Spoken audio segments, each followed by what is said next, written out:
Welcome. This is the Insider's Edge to Real Estate Investing with James Nelson, the principal and head of Avison Young's U.S. Investment Sales Group, and his co-host, Kim Troller, from his investment sales team.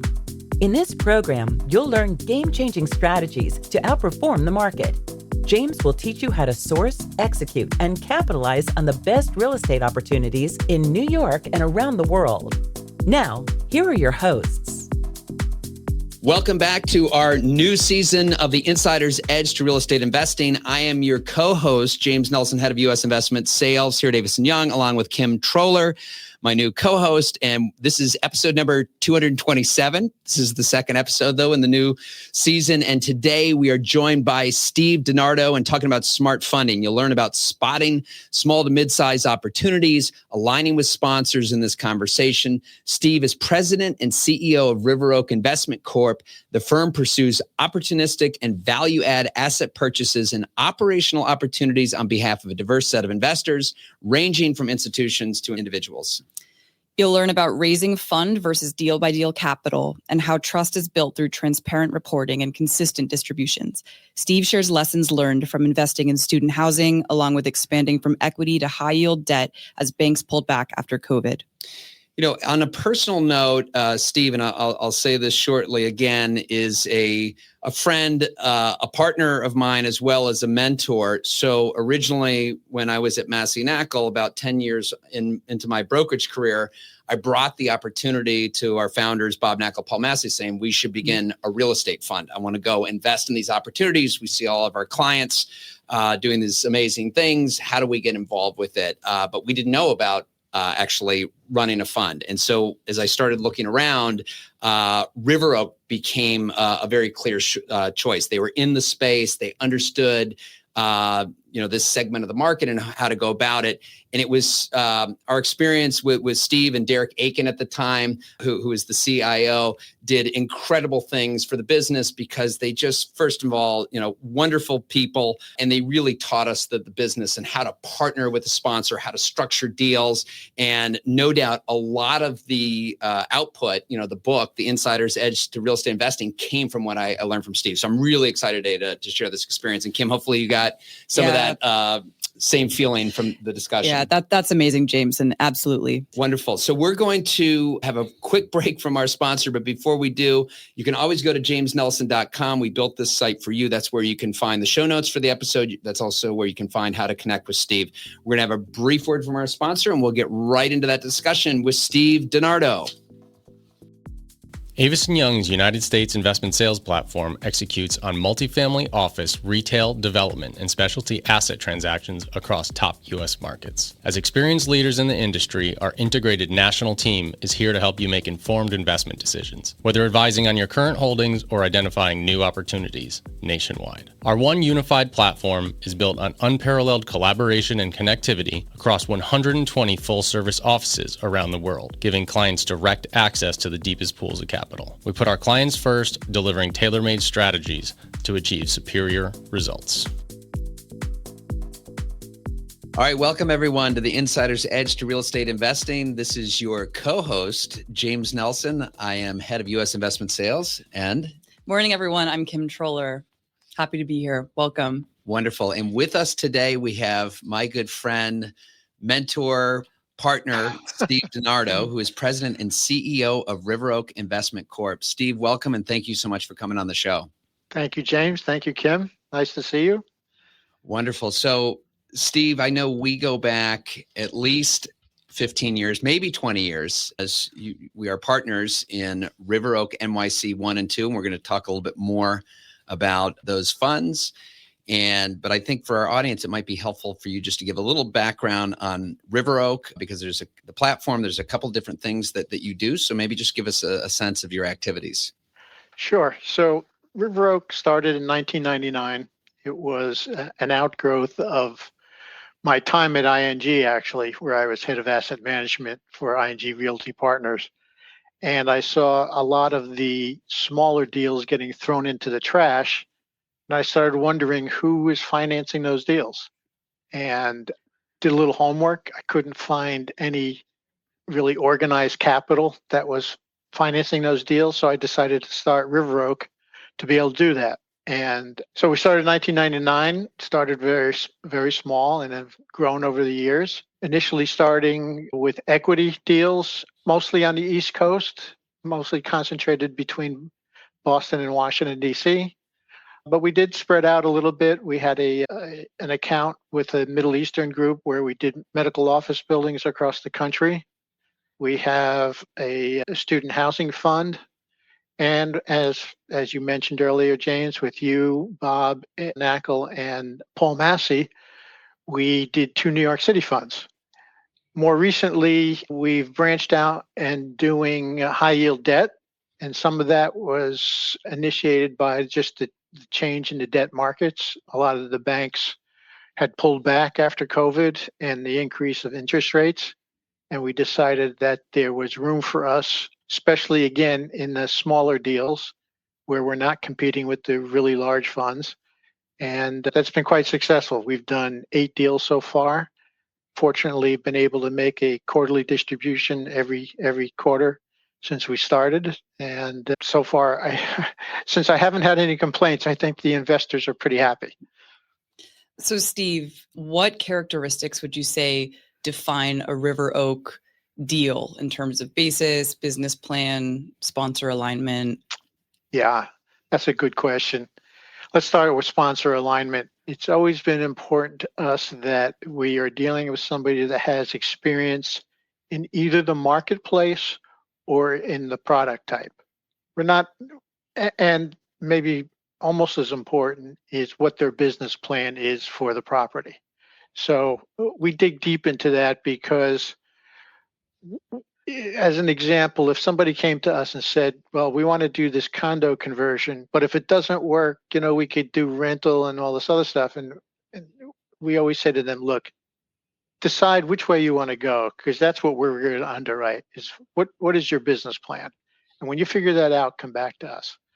So, obviously we're looking, what everybody else looks for is smart, honest people who, it doesn't mean they haven't had losses in the past. It's really just how have they handled those losses and how have they handled their partners.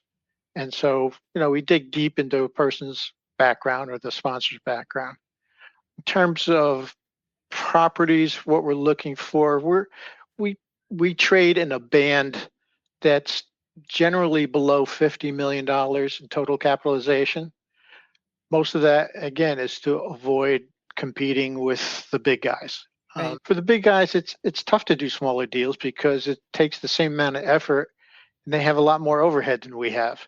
So there's there's less competition, gives us a little bit of a leg up. It's very common for sponsors to come to us after years of them trying to raise money through friends and family and making 400 phone calls to raise $20,000 at a time.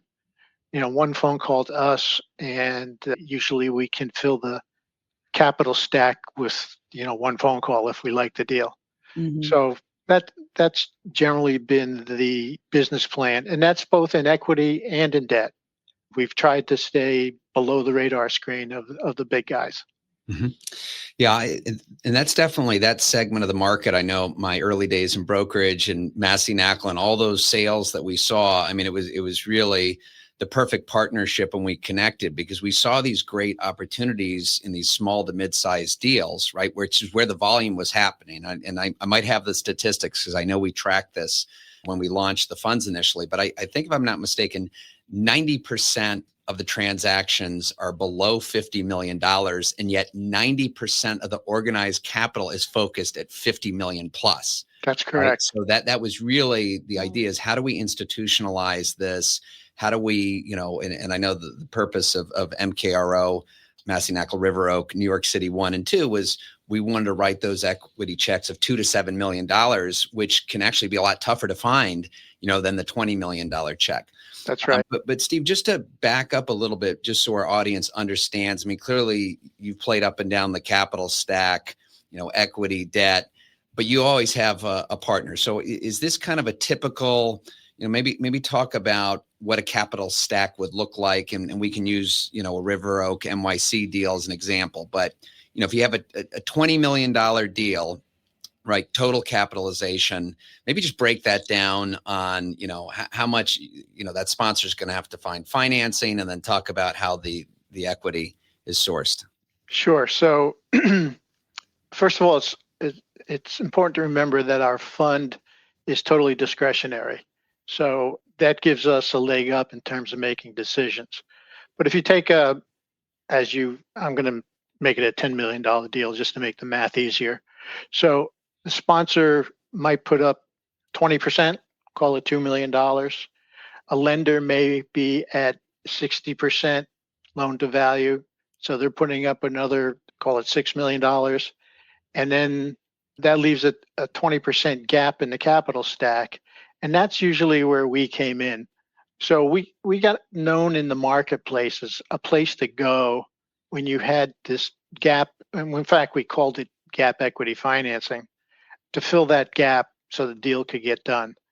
Typically, the structure would be that, the sponsor puts up real money. There's a promote structure so that it's basically a pari passu return based on percentage interest owned. And then there's a kick up for the sponsor if they meet certain hurdles. This way, everybody's aligned throughout the process, and that's important to us. The amount of money that the sponsor puts up, it varies. What's important to us is if they lose it, it hurts. So they're in it with real skin in the game, and the promote sort of ensures that there's an alignment all the way through to the end of the process, which usually is a sale of the property. Mm-hmm. So Steve, I'd love to hear more about who the sponsors are, like the breakdown between maybe institutional and private capital, family office, and how you align your investment horizon and risk profile, given that you're working with these different groups that maybe have their own objectives. Yeah. So in terms of the sponsors, it varies. It's usually a small group that may have been in business for a few years. They have a couple of deals under their belt. It's very unusual for us to finance a first time around group. It's usually somebody that has a few properties that we can measure their success in those properties. It's not usually institutional investors because they don't really need us. They can either go to the large funds or self-finance.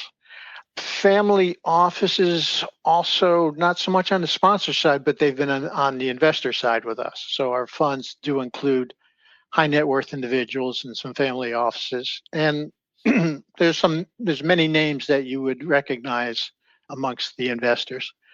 In terms of the risk profile, that's a really good question because for us, that's where all the triage takes place is what, especially in New York City, as James knows and maybe has taught me that in New York City, no two properties are exactly the same. They could be on the same block, but across the street from each other, and that changes the dynamics of what's going on in that market.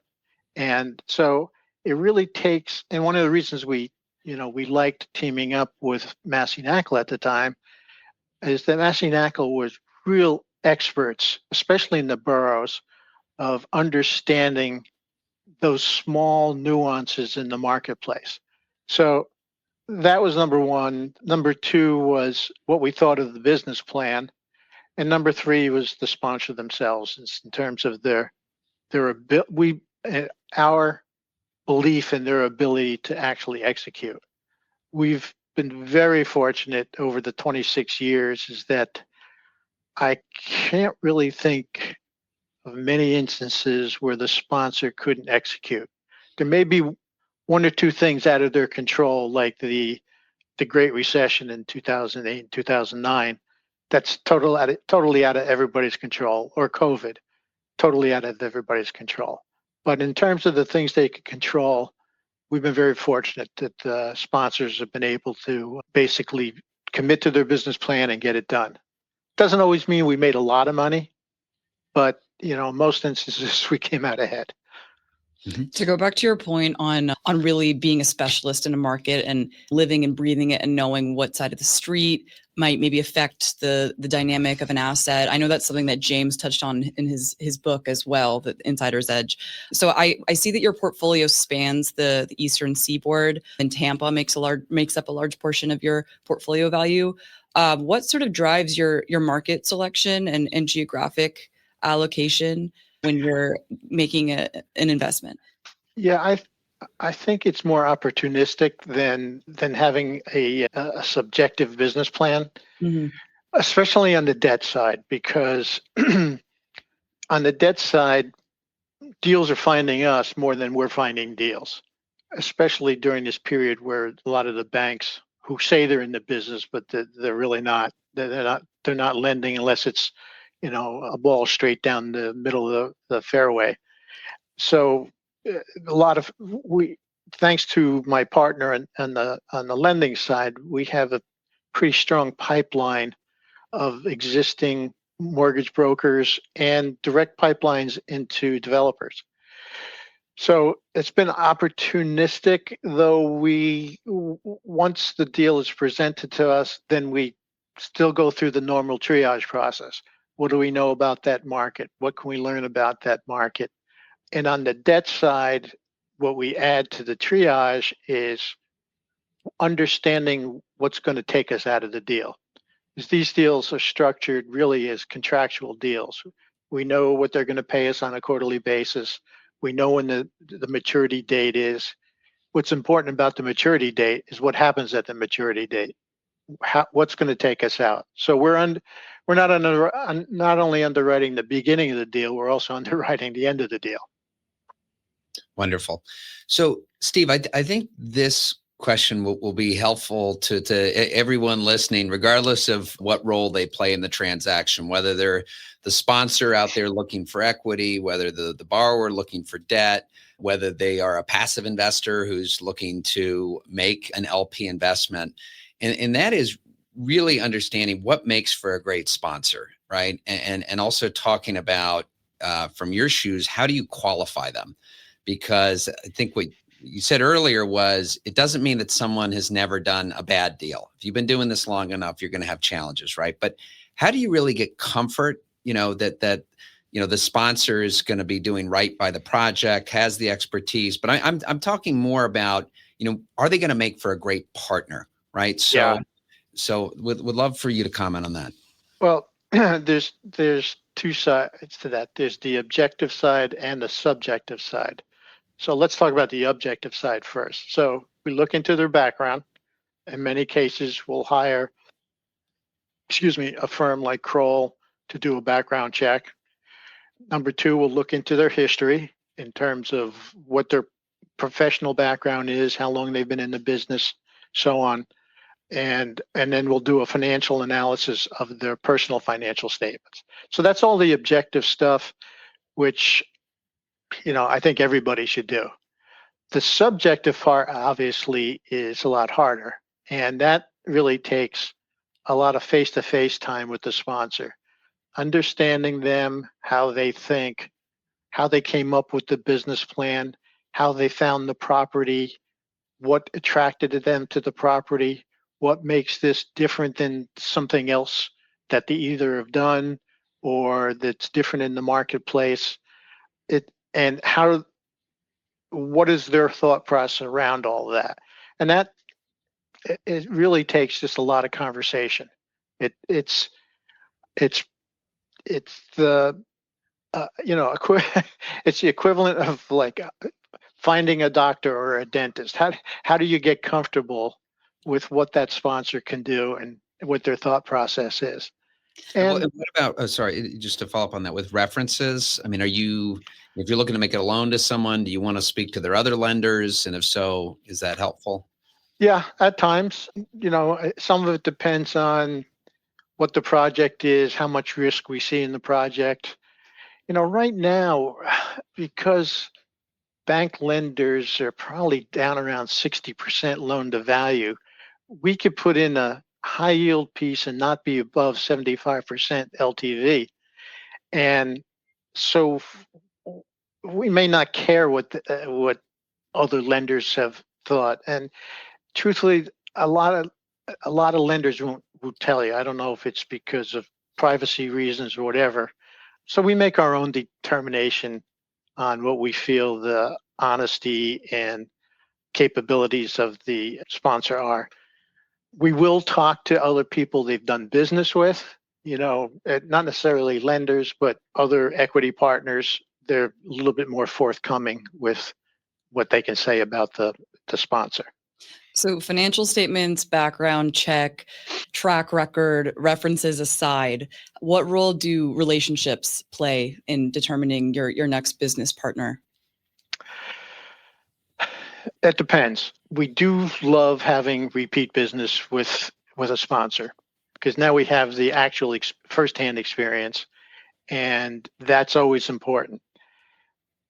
But the pipeline of deals is so large that we have to do our own triaging of any new sponsor, just because we're probably not going to know them. We're going to have to dig deep into what their history is, especially with regard to either the market they're playing in or the property type that they're playing in.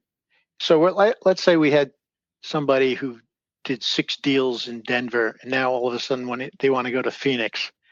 Well, we got to hear a pretty good reason why they want to go to Phoenix. It's not going to be real appetizing to us unless we hear a really good reason. Like maybe they have another partner that's experienced in Phoenix and they're signing on with this other partner. But if they don't have a really good reason, then we're probably going to pass. Mm-hmm. So, Steve, I'd like to back up a little bit and talk about operating out of a fund structure as opposed to deal specific, right? And if I'm not mistaken, everything that River Oak does has more or less been in a fund structure, right? So maybe you could talk about kind of the benefits, the pros and cons of raising a fund and having that discretionary capital that you talked about, as opposed to, and maybe a question, have you ever considered doing deal specific where you're raising money for a specific opportunity? Yeah, I think for anybody who's getting started in the business, that's a seminal question. A lot of people do it deal by deal. And to some extent, I was brought up in the fund business, even going back to my days at First Winthrop, which was a syndicator. It was a pre-raised fund, really. So I was most familiar with the fund structure. I was always concerned on the deal by deal basis that I could tie up a deal, but then not be able to get the capital together. And, my view has always been, if you fail once to close on a deal that you committed to, your reputation is pretty much shot. So the combination of my personal experience and maybe that worry about not being able to close on a deal, I decided to move to the fund structure. And most of it had to do with being able to control the capital and make the decisions. Now, the downside of that is you've got to raise capital in a blind pool. Most of the time, the investors you're going to don't have a property that you can point to that they know they're going to get invested in. So in the beginning, especially, it's hard. And so, first time through, I went to friends and family who, knew my background and were willing to invest. But from then on, especially because we're a Reg D qualified investor, I can't advertise. I can't openly solicit. So everything from then on is based on referral or, people I personally know. And so you build up a track record that people can look at rather than specific deals that are going to be in the new fund. And, thankfully, over 26 years, we built up a portfolio of about 400 investors. That's probably down some since some of them have passed on to greener pastures. But, at any one time, we probably have 100 investors that are interested in what we're doing. And the hard part is, unlike a large institutional fund where you're dealing with public pension funds that have an allocation to real estate every year. With high net worth individuals or family offices, they don't necessarily have an allocation to real estate every year. So you have to catch people sort of at the right time. I like to go after people around bonus time in January and February, or after I've just distributed money to investors to show people that, what our track record is and, how the whole thing works. But it's hard. The hard part is raising the capital for sure. Sorry, go ahead. No, go ahead, Kim. With blind pools, where the investor clearly has no insight into the assets that will make up the fund, trust is a major part of that. How do you go, especially when you're dealing with high net worth individuals, when it's their personal accounts that they're investing with? How do you go about building trust with your investors, the 400? Yeah, so there's a couple of things. One is our track record. Two is the offering memorandum, which tries to go pretty deeply into what the business plan is. The offering memorandum is just like we want to know what the business plan is with a sponsor. I believe our investors want to know what our business plan is. And it's a business plan, and once we write it and they sign on, we're pretty much stuck with that business plan. You really can't change that plan unless you go back to the investors, which is not an easy thing to do. So they've got the history, they've got the business plan, they've got they're generally a referral, which makes them sort of a pre-qualified candidate. And then finally, direct discussions with me or members of our group to get comfortable with us. Fortunately, I've never felt like I was a great salesman, but I think people know that I'm honest. I'll tell them the truth, good or bad, and our reporting structure has been one that we try to answer questions before they're asked. And I think once that gets known by the general investing population, that does build trust over time. And I wish I was a better salesman, but that's all I can rely on is trying to build trust. Absolutely. Yes. And Steve, just to underscore that point that you made about, sometimes we call it the good, the bad, and the ugly. And yeah. I witness it firsthand. I mean, sometimes, the salesman in me is saying, oh, we can ride this out. There's a better way to approach this. And I think, sometimes in a way, under promising and over delivering, right? I mean, and I think it's the best way to be, is you always have to be realistic about the challenges and what's taking place and just over communicate. So you and your team have been incredible at that. I did want to back up though, again, and not to harp on this question of fund versus deal specific, but again, you have a very accomplished career, right? You manage this portfolio for First Winthrop. You oversaw a $5 billion portfolio at Ares Realty Capital, which was owned by Mutual of New York. And then right before founding River Oak, you ran a $1 billion fund at ING. So, you certainly had that institutional background where you said, okay, I've worked at these bigger shops. Now I'm going to do this on my own. There is a track record. It wasn't maybe yours personally, but you certainly had a large hand in it. Whereas I think a lot of the listeners to this show who are thinking about starting off in the business, they might not have that long track record that they can point to. So I think it almost becomes inevitable that they have to go deal specific, because, the idea of getting someone to just commit to a fund when it's just kind of a thesis and you don't have a track record. I mean, what would you say to that person who wants to get to start investing, but they don't have that long track record that might warrant raising a fund? My advice is start small and be successful in those first deals. If your first deal's a failure, you're probably going to have a problem raising the second one. So even if you personally are going to lose money, make sure the investors don't. And I'll give you an example who's quite famous right now is Steve Witkoff. Steve Witkoff he was a lawyer, and then he started his own real estate business, and he started with walk-ups in Harlem, I believe. and he used to go and collect the rent by himself. And Wow. now Steve is a billionaire. He's representing the United States in major negotiations around the world. And I'm not saying that's the path everybody is going to be able to take, but if it's in effect, if it's your only choice, then follow that prescription. Start small, use friends and family money, but just make sure it works. Do an ultra safe deal if you have to, but just make sure that first deal works. And after that, you'll start to find that it's easier and easier to raise capital and easier to get bigger. So that being said, I think it would be great to shift gears a bit and talk about some real deals that you've recently closed and maybe some lessons that you've learned along the way. We know that you sold a student housing asset and a Clemson last year. What made that deal compelling? What was the story? What did you learn? So there's a couple of things. I think we have to start at the beginning in that COVID gave us an unusual opportunity.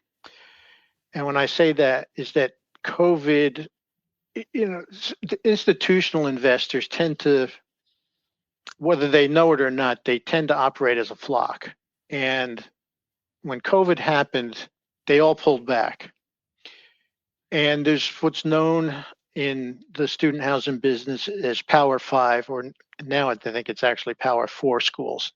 And what that refers to are the real big athletic conferences. So Big Ten, ACC, SEC, schools within those conferences are considered in the Power 5. So when the institutions pulled back, all of a sudden there were these opportunities for somebody small like us to come in and invest at Clemson, which is an ACC school, at Indiana, which is a Big Ten school, at South Carolina, which is, I think it's SEC school. So we had these unusual opportunities to get in because there was less competition. So that's the beginning of the story. We got in at an opportune time. As the market got better, COVID was behind us. Now institutions are trying to get back into it.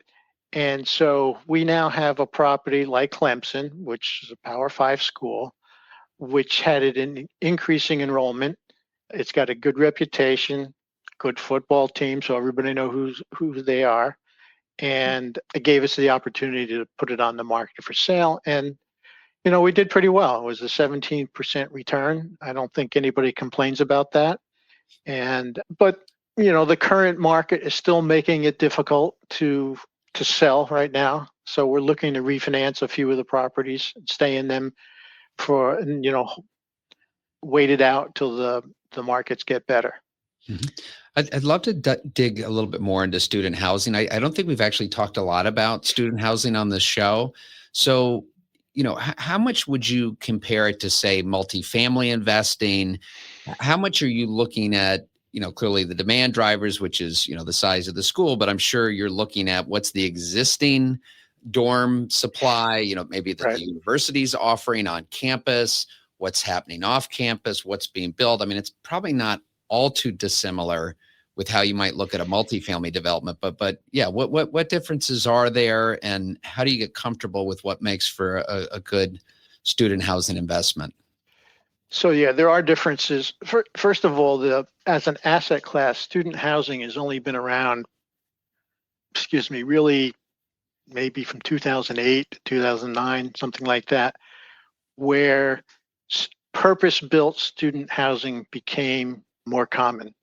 I know you went to Colgate, James. I don't know what you lived in terms of a dorm situation or off-campus situation, but especially in the Northeast, a lot of kids, when they lived off campus, were living in a 3 or 4 family house, and that was considered off-campus housing. But in 2008, 2009, professional development firms started to create purpose-built student housing off campus. So over time, things started to become apparent. Not that it's different than real estate in general, but things like location, while important in every bit of real estate, but walking distance from campus is something that's pretty important. Something that you maybe tangentially look at in regular apartments in terms of how far from shopping you are or something like that. But walking distance from campus is one of the things that's pretty important. The other thing is that in terms of a difference, I think people in the beginning thought multifamily and student housing were basically the same thing. I have found over the years that it's not. Student housing is much more management intensive and much more marketing intensive. And the successful firms have figured that out. And I've seen very few multifamily firms go into student housing and be as successful as they were as multifamily companies. And that's a pretty big difference. We have only invested with one sponsor. We've done 10 deals over the last 15 years with them. And that's all they do is student housing. They know it inside out. They're really good at marketing, reaching the student population, so on. Things that are important to us when looking at a student housing deal is what's the student population trend and how many competing properties are there. So if you look across the United States, only about 33% of students at four-year colleges live on campus. So you got 2/3 of the students really living off campus. And so when you start to look at statistics of, okay, how many beds are on campus versus how many beds are off campus, and you start comparing that to what the student body is and how fast the student body is increasing. Sometimes just a 1% increase per year in the student body, if you're in a 30,000 students school, that's 300 students that now need to find student housing. Well, 300 students is enough to build a purpose-built student housing project around. So it's a combination of the trend line in the student population and the availability in terms of competition and the availability to be able to build. So one of the things that was interesting about Clemson was there was a moratorium on building new student housing until they could build a sewer system that could keep up with it. That's one of the reasons we invested there, because it gave us an automatic advantage because nobody else could build. And then further, there was another prohibition against building, I think less than a half mile around the campus because it was already so crowded around the campus. We were about 1.25 miles from campus, was a little longer than we would like in normal circumstances. But since you couldn't build anything closer, that made us the next closest thing. And we had a shuttle system and, it worked out pretty well. With student housing, you're typically able to achieve a higher yield than traditional multifamily. Can you walk us through some of the risks associated with student housing? Because it's an interesting one, because it's really the credit of the tenant is not really the tenant, it's the parent, because the parent is the one that's signing, that's paying most of the time. So can you just walk us through some of the risks that you've experienced? Yeah, we've been fortunate. We always have the parent on the lease, that's for sure. Mm-hmm. The other thing is that something that has changed in the business is it's really no such thing as a 9-month lease anymore. It's always a 12-month lease. So you don't really have any downtime, it's perceived as no downtime. Our sponsor is really pretty good at jumping on delinquencies pretty quickly. Our delinquency rate is very, very low. The biggest risks really is the capital improvements that you have to keep up with. It's pretty, for a while it was extremely competitive in terms of what the amenities were. When I went to college, if you had a dorm room with a bathroom, that was great. In the mid 2010s, the competition raised to the point where you had to have volleyball courts and hot tubs and basketball courts and big screen televisions in every dorm and bed bath parity and so on. And some of those things are still important, but the trend has now been that parents are are less interested in paying for all those amenities and care much more about the quality of the education the kid is getting and to some level of comfort. Bed bath parity is still pretty important. I don't think anybody builds without that anymore.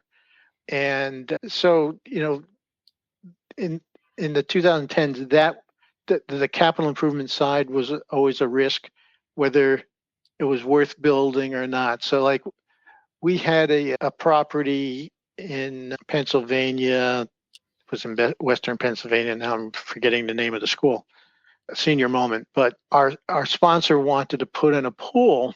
Slippery Rock? I don't know. I'm guessing. Yeah, thank you. Slippery Rock. I don't know where I pulled that from. I had a friend who played water polo there. I'm like, okay. Western Pennsylvania. And we had a great property there right next to campus. And, he finally convinced me to put the pool in, even though I knew the pool would really only be used 3 months of the year. It was going to be used in May and early June. Then graduation would happen, and it might get used in September. But it became important because it had to match the competition of the new properties coming into the market. So, again, was it in hindsight, it was probably a good investment. Putting in a pool, when you have a $30 million project, putting in a pool is not that big a piece of the capital stack. So. Mm-hmm. One last question on the student housing sector, and that is, how do you know if your biggest competition is going to actually be the school itself? And I've kind of noticed in my oldest sons at USC, they clearly have housing on campus, but then you see a bunch of these new developments off campus, and they're all privately developed. If I'm not mistaken, and I might be getting this wrong, but I think Yale, for example, owns a lot of this off-campus housing. I know where I went, Colgate, you asked, not that it's, these, new purpose-built developments, but a lot of these 3 and 4 families, Colgate came in and just bought a big swath of the downtown to offer that housing to kind of control the quality. Now, if you're competing against a school that's a not-for-profit, they're doing it for a different reason. You're doing it for a return. So how do you make sure that you're not going to be competing with the university that's going to be, building and delivering housing at a lesser cost? Yeah. So there's a couple of things. One, we have found over the years that schools really want to put their investment dollars into academic buildings, not dormitories. And I don't know all the reasons for that, but for a school to build their reputation, it's got a lot more to do with academics than housing students.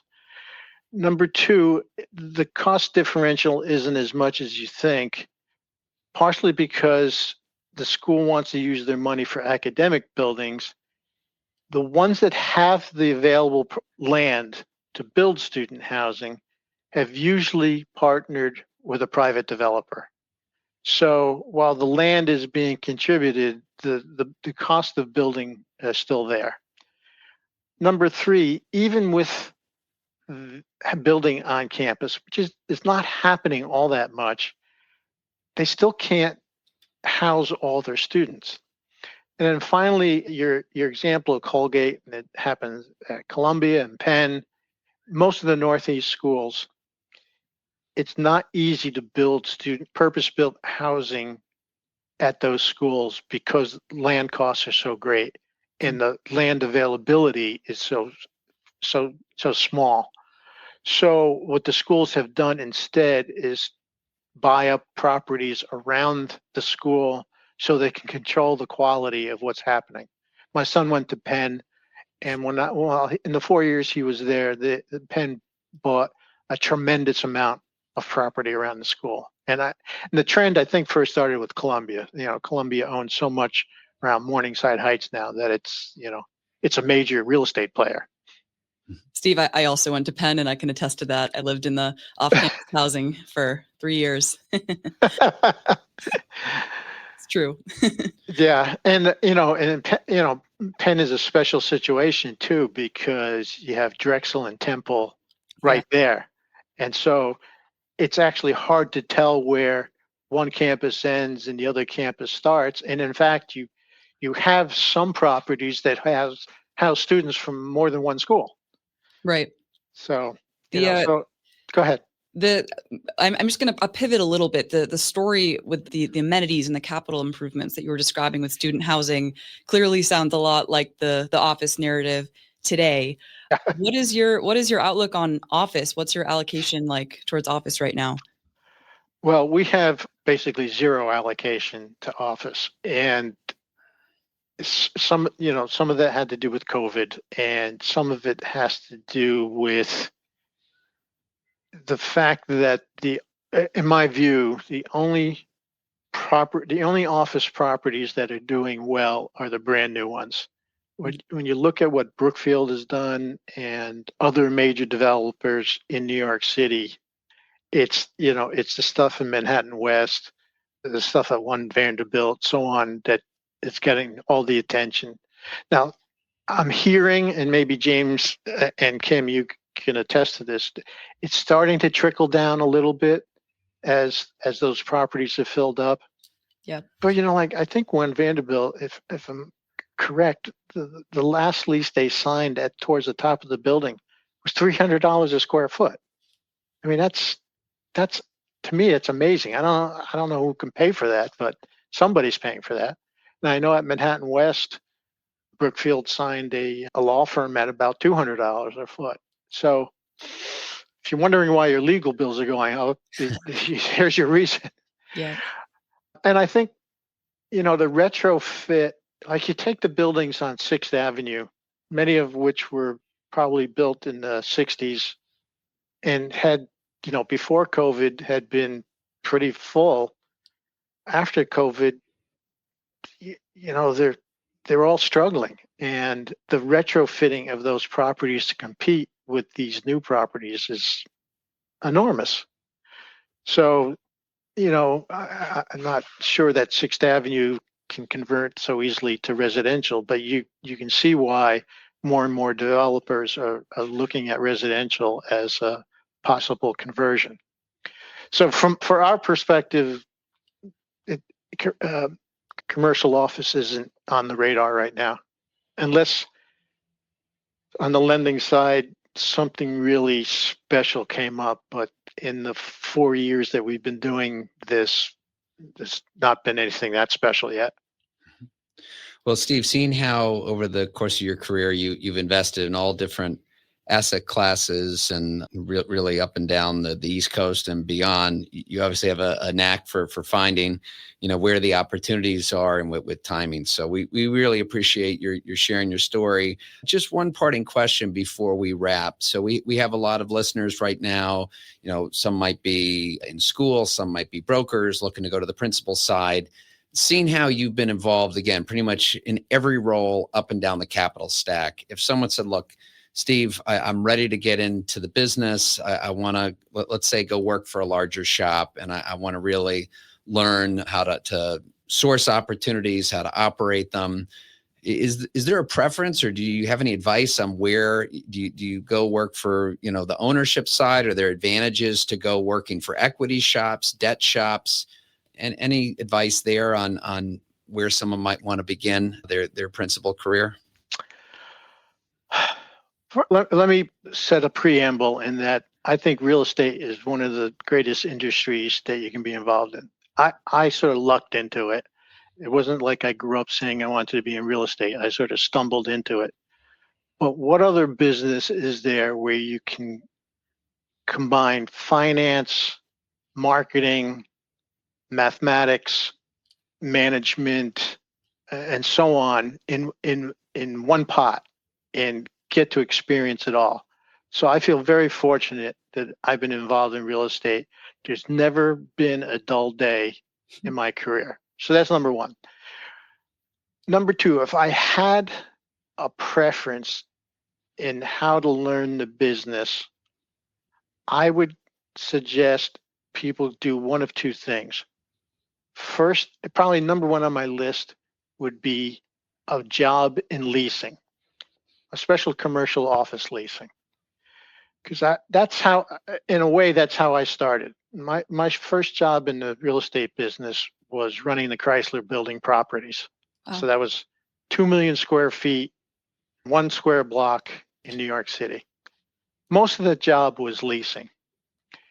And if you put your mind to it and learn everything about that lease, every line, what it means, you probably now know 80% of what you need to know about real estate, because every line in that lease means something.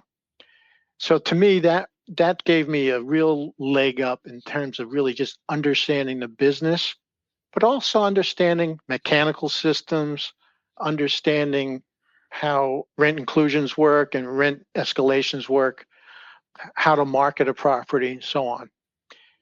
If I had a second choice, it would be go into asset management, because you, again, need to know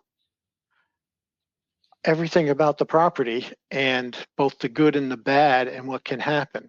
And when I first went through it, we would take a new acquisitions guy and send him to New York to work in asset management for 1 year before we would let them loose in the acquisitions. So to me, those are the two best ways. Probably not the only ways. James, I don't know exactly how you got into it, and there are plenty of other successful people who've done it a different way. But at least from my personal experience, if you really want to understand the business, those are the two best ways to get a leg up. Yeah, real estate really is so interdisciplinary, and there are so many different paths that you can go down. So thank you so much for sharing yours and your story. Yes, You're welcome. This has been amazing. You've been, like I said, an incredible friend, partner, and mentor. So we really appreciate your sharing your story. And we'll make sure, as always, in the show notes to include how to connect with you and learn more about what River Oak is doing. So, and for all of you listening, and thank you to those joining the live stream. And I could see you all stuck with us. I could see the numbers. It's a good conversation when you see the numbers are going up and not trailing off. So we appreciate that. And, the best thing you can do, and again, if you're listening to this later, once it's released as a podcast, is share this episode with a friend. I do that all the time. I listen to multiple podcasts per week. I hear something that I know would be helpful to someone. I pass it on, right? And that's a great way that you can share the knowledge. So on behalf of Kim and myself, thank you again, as always, for joining. And we look forward to connecting with you next week. Thanks again, everyone. Thank you for listening to the Insider's Edge to Real Estate Investing. We appreciate your subscribing and sharing with your friends. If you haven't already, please connect with James at James Nelson NYC on LinkedIn, Instagram, and Twitter. Please also visit jamesnelson.com, where you can sign up for our monthly newsletter, find the show notes, other episodes, exclusive video series, and other helpful resources so you can gain the insider's edge to real estate investing. Until next week. This podcast is for educational purposes only and should not be relied upon for investment decisions. The opinions expressed are those of the guests and not their companies. Listeners should not act upon the information without first seeking appropriate advice from an accountant, lawyer, or other professional.